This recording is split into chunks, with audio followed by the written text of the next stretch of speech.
to Never-Ending Stories with Elias. It is almost Christmas time, and today we're going to be reading The Polar Express. This is one of my favorite Christmas books, so let's get reading!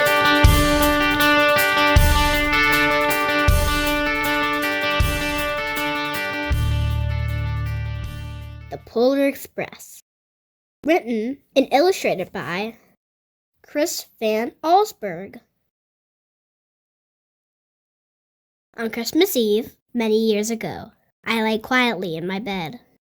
I did not rustle the sheets. I breathed slowly and silently. I was listening for a sound a friend had told me I never hear. The ringing bells of Santa's sleigh.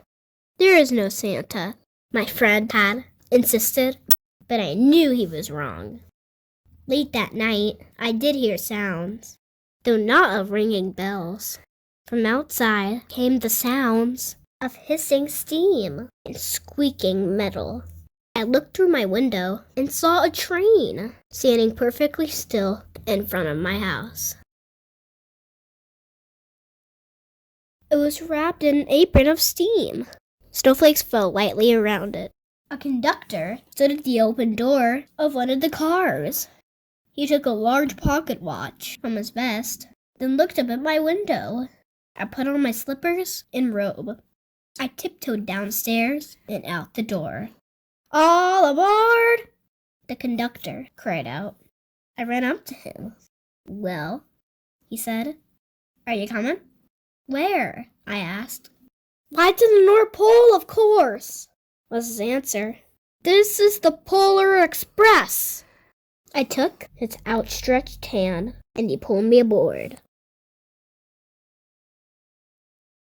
The train was filled with other children, all in their pajamas and nightgowns. We sang Christmas carols and ate candies with nougat centers as white as snow. We drank hot cocoa as thick and rich as melted chocolate bars. Outside, the lights of towns and villages flickered in the distance as the Polar Express raced northward. Soon there were no more lights to be seen. We traveled through cold, dark forests where lean wolves roamed, and white-tailed rabbits hid from our train as it thundered through the quiet wilderness. We climbed a mountain so high, it seemed as if we would scrape the moon. But the Polar Express never slowed down. Faster and faster we ran along, rolling over peaks and through valleys like a car on a roller coaster. The mountains turned into hills, the hills to snow-covered plains. We crossed a barren desert of ice, the great polar ice cap. Lights appeared in the distance.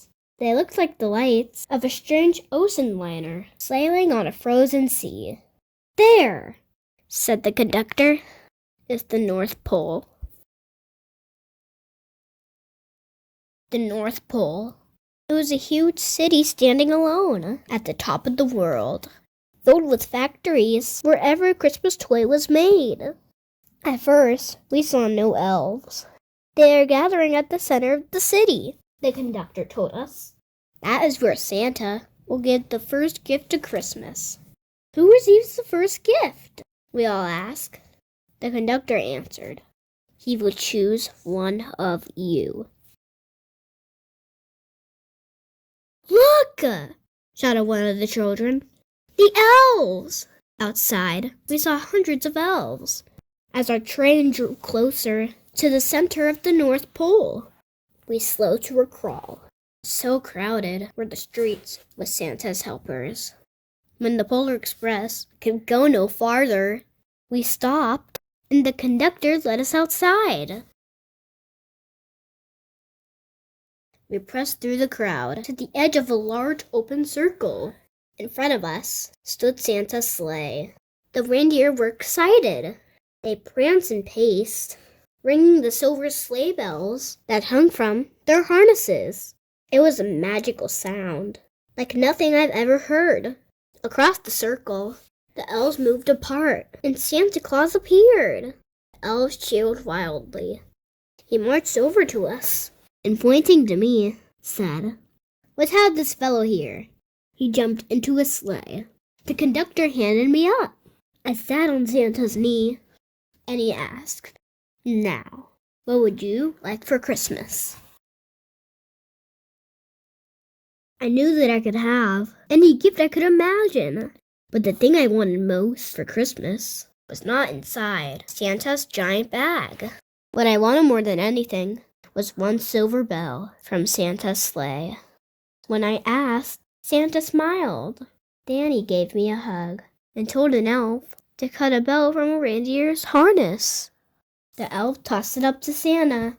He stood, holding the bell high above him, and called out, "The first gift of Christmas!" The clock struck midnight as the elves roared their approval. Santa handed the bell to me, and I put it in my bathrobe pocket. The conductor helped me down from the sleigh. Santa shouted out the reindeers' names and cracked his whip. His team charged forward and climbed into the air. Santa circled once above us, then disappeared in the cold, dark polar sky. As soon as we were back inside the Polar Express, the other children asked to see the bell. I reached into my pocket, but the only thing I felt was a hole. I had lost the silver bell from Santa Claus's sleigh. "Let's hurry outside and look for it," one of the children said. But the train gave a sudden lurch, and we started moving. We were on our way home.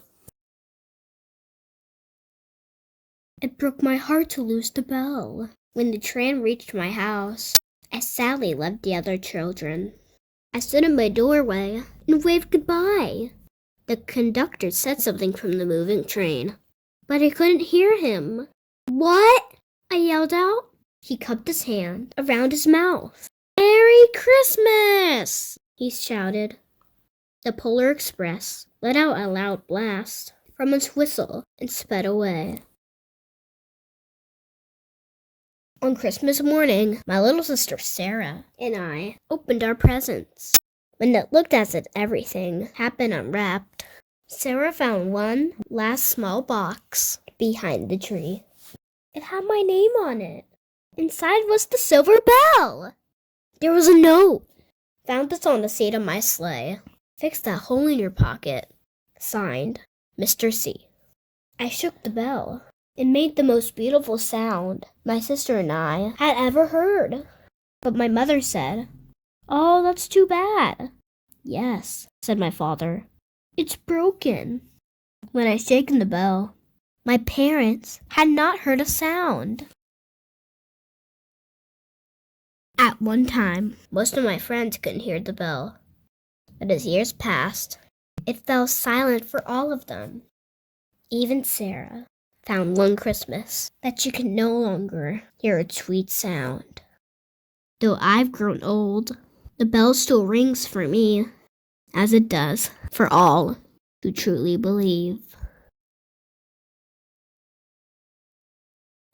The end! Alright guys, well I had so much fun reading the book with you. I enjoyed it. I hope you did too. And remember, you have everything you need if you just believe. Don't forget to hit that like button, subscribe to my channel if you'd like to read more books with me. And remember, the magic starts when you turn the page. Happy Christmas!